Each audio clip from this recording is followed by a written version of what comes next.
바다 깊숙한 곳, 빛 한 줄기 들어오지 않는 심해에서는 생존 자체가 기적입니다. 먹을 것이 거의 없거든요. 위에서 떨어지는 미세한 유기물 조각들, 이른바 해양눈이라 불리는 것들이 전부인데 이걸로는 턱없이 부족하죠. 그런데 어느 날 갑자기 수십 톤짜리 거대한 덩어리가 천천히 가라앉습니다. 고래의 사체입니다. 심해 생물들에게 이건 그냥 먹이가 아니에요. 수십 년을 먹여 살릴 수 있는 생명의 섬이 하늘에서 내려온 겁니다. 오늘은 고래 한 마리의 죽음이 어떻게 심해의 생태계 전체를 바꿔놓는지 그 놀라운 과정을 자세히 이야기해 보겠습니다.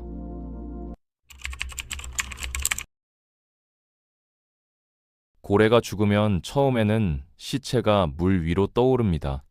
내장이 썩으면서 가스가 발생하기 때문인데요. 이때 상어나 바다새들이 먼저 뜯어먹기 시작하죠. 하지만 가스가 빠지고 나면 상황이 달라집니다. 무거워진 사체가 서서히 가라앉기 시작하는 거예요. 수백 미터, 수천 미터를 내려가면서 점점 더 깊은 어둠 속으로 사라지죠. 그리고 마침내 해저 바닥에 닿는 순간 심해에서는 거대한 축제가 시작됩니다.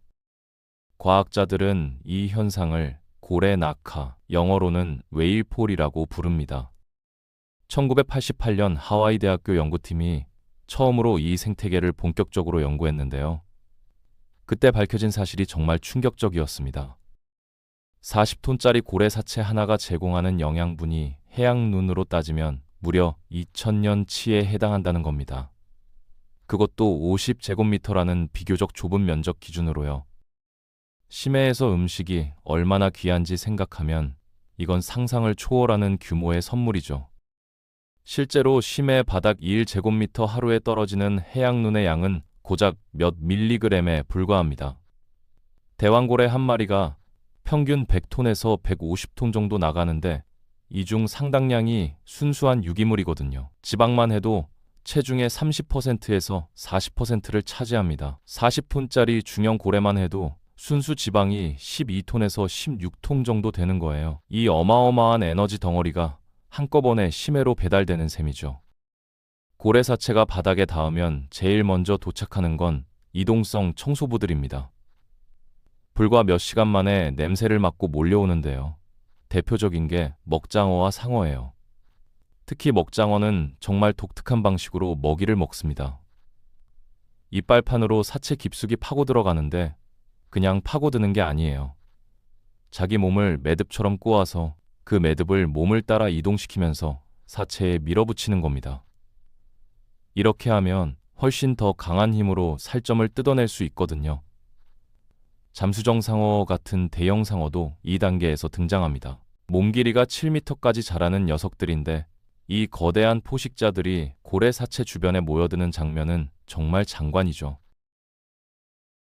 연구에 따르면 먹장어 한 마리가 하루에 자기 체중의 약 8%에 달하는 양을 먹어치울 수 있습니다. 고래 사체 하나에 수백 마리의 먹장어가 몰려드는 경우도 있는데 이들이 24시간 쉬지 않고 먹어대면 하루에 수십 킬로그램의 살점이 사라지는 거예요. 캘리포니아 몬터레이만에서 진행된 연구에서는 35톤짜리 귀신고래 사체가 불과 4개월 만에 뼈만 남았다는 기록도 있습니다. 이 첫 번째 단계를 이동성 청소부 단계라고 부르는데요. 대략 몇 달에서 1년 반 정도 지속됩니다. 사체의 크기와 수심, 그리고 주변에 얼마나 많은 청소부들이 있느냐에 따라 달라지죠. 수심이 깊을수록 수온이 낮아서 분해 속도가 느려지고 청소부 밀도도 낮아서 오래 걸리는 경향이 있어요. 살점이 다 사라지면 두 번째 단계가 시작됩니다. 영양 풍부화 기회주의자 단계라고 하는데요. 이번에는 훨씬 작은 생물들의 차례예요. 큰 청소부들이 먹다 흘린 조각들, 썩어서 주변 퇴적물에 스며든 유기물들을 노리는 거죠. 갯지렁이, 갑각류, 연체동물 같은 녀석들이 주인공입니다. 이들은 남은 지방을 핥아먹기도 하고 영양분이 풍부해진 바닥 흙을 파먹기도 해요. 2019년에 에븐노틸러스 연구팀이 데이비슨 해저산에서 촬영한 영상이 있는데요. 수심 3,240m 지점에 가라앉은 고래 사체를 발견한 겁니다. 영상을 보면 무수 옥토푸스라는 문어들이 뼈 주변을 서성이는 게 보여요. 장어 종류인 장어도미도 큰 청소부들이 남긴 뼈에 붙은 살점을 쪼아 먹고 있었죠. 이 단계는 1년에서 2년 정도 지속될 수 있는데 시간이 지날수록 유기물이 고갈되면서 이 청소부들의 개체수도 점점 줄어들게 됩니다. 이 시기에 고래사체 주변 퇴적물의 유기물 농도는 평소의 10배에서 100배까지 높아집니다. 덕분에 원래 그 지역에 살던 저소생물들의 밀도도 급격히 증가하죠. 일종의 국지적인 번영기가 찾아오는 건데 이게 점점 줄어들면서 다음 단계로 넘어가게 됩니다. 연구팀이 1년 뒤인 2020년에 같은 장소를 다시 찾아갔거든요. 그리고 완전히 달라진 풍경을 목격했습니다. 뼈 상당수가 분해되어 있었고 눈에 보이는 청소부 동물들의 수도 확 줄어 있었어요. 언뜻 보면 고래 사체가 더 이상 쓸모 없어진 것 같죠. 하지만 사실은 정반대입니다. 이제 세 번째 단계, 가장 길고 가장 신비로운 단계가 시작된 겁니다. 황친화성 단계라고 불리는 이 세 번째 과정은 무려 50년에서 100년까지 지속될 수 있습니다. 이 단계의 주인공은 눈에 보이지 않는 미생물들이에요. 고래뼈 속에는 지방 성분이 많이 저장되어 있거든요. 대형 고래의 뼈는 지방 함량이 60%에 달하기도 합니다. 일반적인 포유류뼈의 지방 함량이 10%에서 15% 정도인 걸 감안하면 엄청난 차이죠. 이게 바로 고래 낙하가 그토록 오래 지속될 수 있는 비결이에요. 화학합성 박테리아들이 이 지방을 분해하기 시작하는데 이 과정에서 황화물이 부산물로 나옵니다. 이 황화물은 주변 퇴적물로 최대 2.4m, 그러니까 8피트 정도까지 퍼져나가죠. 황화물이 퍼지면 놀라운 일이 벌어집니다. 박테리아 매트가 두껍게 형성되고 이 박테리아를 먹이로 삼는 홍합, 조개, 갯지렁이 같은 생물들이 번성하기 시작하는 거예요. 이 생물들은 고래의 살점을 먹는 게 아닙니다. 화학 합성으로 에너지를 얻는 미생물들을 먹고 사는 거죠. 빛이 전혀 없는 심해에서 광합성 대신 화학 합성으로 먹이 사슬이 유지되는 겁니다. 열수분출공 주변에서 발견되는 생태계와 원리가 같아요. 실제로 고래 낙하에서 발견되는 종의 30% 이상이 열수분출공이나 냉용출대에서도 발견되는 종이라는 연구 결과가 있습니다.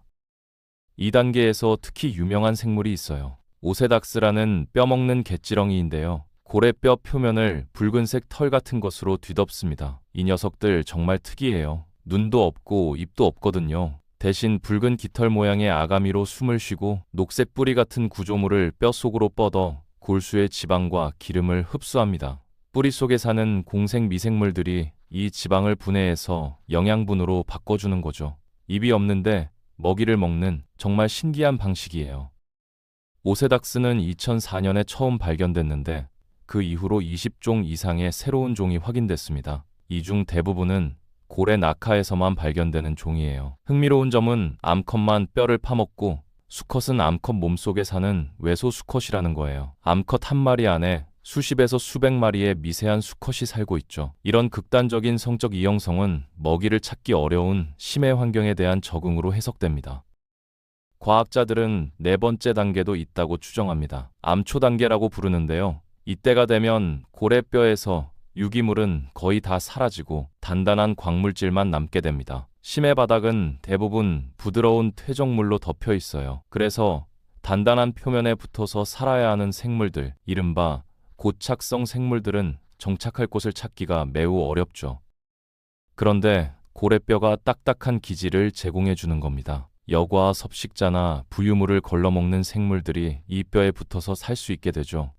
산호, 해면, 갯솜, 히드라충 같은 생물들이 뼈 위에 군락을 이루는 거예요. 놀라운 건 이 단계가 수백 년까지 지속될 수 있다는 겁니다. 고래가 죽은 지 수백 년이 지나도 그 뼈가 심해 바닥에서 작은 생명의 섬 역할을 계속하는 거예요. 고래 낙하의 빈도도 생각해 볼 만합니다. 전 세계 바다에서 매년 약 60근마의 대형 고래가 죽는 것으로 추정되는데요. 이 중 상당수가 심해로 가라앉습니다. 북태평양에서만 연간 약 3,000건의 고래 낙하가 발생한다는 계산도 있어요. 평균적으로 5km에서 25km 간격으로 고래 낙하가 분포한다는 뜻이죠. 심해 생물들 입장에서는 이게 꽤 촘촘한 네트워크일 수 있습니다. 하지만 이 숫자는 과거에 비하면 많이 줄어든 겁니다. 19세기에서 20세기 중반까지의 상업적 포경으로 대형 고래 개체수가 급감했거든요. 대왕고래만 해도 원래 개체수의 1% 미만까지 떨어졌었죠. 고래가 줄어들면 고래 낙하도 줄어들고 이는 심해 생태계 전체에 영향을 미칩니다. 고래 낙하에 의존하는 종들의 개체 수도 감소했을 가능성이 높아요. 다행히 1986년 상업적 포경이 금지된 이후 일부 고래종의 개체 수가 회복되고 있습니다. 혹등고래는 멸종 위기에서 벗어났고 일부 회색고래 개체군도 늘어나고 있죠. 고래 개체 수가 회복되면 고래 낙하 빈도도 늘어날 테고 심해 생태계에도 긍정적인 영향을 미칠 겁니다. 고래 보호가 단순히 고래만을 위한 게 아니라 심해 생태계 전체를 위한 일이기도 한 거예요. 고래 낙하가 중요한 이유는 단순히 심해 생물들에게 먹이를 제공하기 때문만이 아닙니다. 완전히 새로운 종이 탄생하는 계기가 되기도 하거든요. 과학자들이 고래 낙하 현장을 조사하면서 이전에 한 번도 발견된 적 없는 새로운 종들을 계속해서 찾아내고 있어요. 지금까지 고래 낙하에서만 발견된 고유종이 100종을 넘는다는 보고도 있습니다. 특히 털개지렁이 종류에서 새로운 종이 많이 발견되는데 이 녀석들은 고래 낙하 환경에만 특화되어 적응한 것으로 보입니다. 이건 적응 방산이라는 진화 현상과 관련이 있어요. 새로운 자원이나 환경이 생기면 생물들이 그 기회를 활용하기 위해 빠르게 다양한 형태로 분화하는 거죠. 마치 섬에서 새로운 종들이 폭발적으로 진화하는 것처럼 고래 사체라는 작은 섬에서도 비슷한 일이 벌어지는 겁니다. 고래 낙하가 심해의 갈라파고스 같은 역할을 하는 셈이에요. 더 흥미로운 가설도 있습니다. 고래 낙하가 진화의 디딤돌 역할을 할 수 있다는 거예요. 심해에는 열수 분출공이나 염수 웅덩이 같은 극한 환경이 있는데 이런 곳에 사는 생물들 중 일부가 원래는 고래 낙하에서 진화했을 수 있다는 겁니다. 고래 낙하에서 화학 합성 기반 생태계에 적응한 생물들이 점점 다른 비슷한 환경으로 퍼져나가면서 새로운 서식지를 개척했을 가능성이 있죠.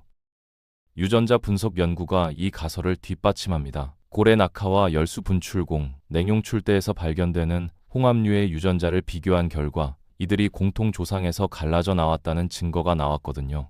고래 낙하가 심해 생물 다양성의 엔진 역할을 하는 셈입니다. 과학자들은 인공 고래 낙하 실험도 진행합니다. 자연 상태의 고래 낙하를 발견하기가 매우 어렵기 때문이에요. 좌초된 고래 사체를 수거해서 심해에 가라앉히거나 때로는 소나 돼지 사체를 대신 사용하기도 하죠.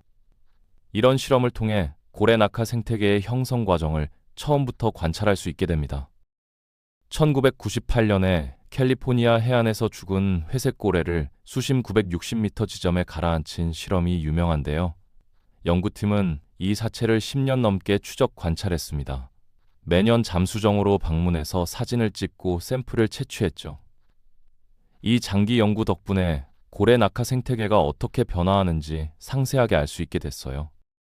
결국 고래 한 마리의 죽음은 그저 하나의 생명이 끝나는 게 아닙니다. 수십 년에서 수백 년에 걸쳐 수많은 생명을 먹여 살리고 완전히 새로운 종의 탄생을 이끌어내는 거대한 생태학적 사건이죠. 고래의 거대한 몸집과 뼛속에 저장된 풍부한 지방 덕분에 가능한 일이에요. 이렇게 복잡하고 다양한 생태계는 에너지가 극도로 부족한 심해에서는 고래 낙하 없이는 존재할 수 없습니다. 심해라는 극한 환경에서 고래의 사체는 단순한 음식이 아니라 하나의 세계입니다. 죽음 속에서 피어나는 생명, 이것이 바로 고래 낙하의 진정한 의미라고 할 수 있죠. 빛 한 줄기 닿지 않는 어둠 속에서도 생명은 자기만의 방식으로 번성할 길을 찾아냅니다. 고래 한 마리가 만들어낸 작은 우주가 그 증거입니다.